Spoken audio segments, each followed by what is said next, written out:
তো ভগবানে কি পরিহাস, এই ডগিটা কয়েক মাসখানেকের আগে এই জায়গাটা পাটা ভেঙে গেছিলো। সেই পাটা ঠিক হওয়ার পরে আর এই যেখানে আঙুল দিয়ে আছি সেই জায়গাতে আবার কে মেরে পা ফুলিয়ে দিয়ে ইনফেকশন করে দিয়েছিল, একেবারে পা নিচে ফেলতে পারছিল না। এখন অনেকটা ভালো আছে। ভিডিওটা যেহেতু অনেক দিন পরে করছি, তো সেই কারণে ড্রেসিং করতে হচ্ছে, ইঞ্জেকশন দিতে হচ্ছে, হাঁটা চলা আগের থেকে অনেকটা বেটার, পুরো পা উঠে গেছিলো। তো সেটাই বলি, যার প্রবলেম হয় তার কিন্তু প্রবলেম লেগেই থাকে। এটা কিন্তু আমার লাইফেও আমি অনেকবার দেখেছি, সেটাই বলছি।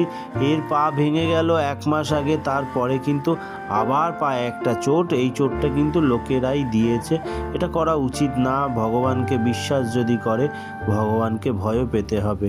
তো যাই হোক, এ এখন অনেকটা ভালো আছে। আমি তো এদের সেবায় সব সময় থাকার চেষ্টা করি, আর এদের আশীর্বাদেই আমি সব সময় ভালো থাকি। তো সেই জন্য বলবো, এদের ভালো রাখার দায়িত্ব সবাই নিন। সবাই এই অবলা পশুদেরকে ভালো রাখুন, আর ভিডিওটা প্রচুর পরিমাণে শেয়ার করুন। দেখুন, একদম পা ফেলতে পারছিল না, সেই জায়গা থেকে দেখুন পা কিন্তু ফেলতে পারছে। তো সবাই ভালো থাকবেন, সুস্থ রাখবেন, এই অবলা পশুদেরকে ভালো রাখার দায়িত্ব নিন। অবশ্যই আপনারাও ভালো থাকবেন। ধন্যবাদ, থ্যাংক ইউ।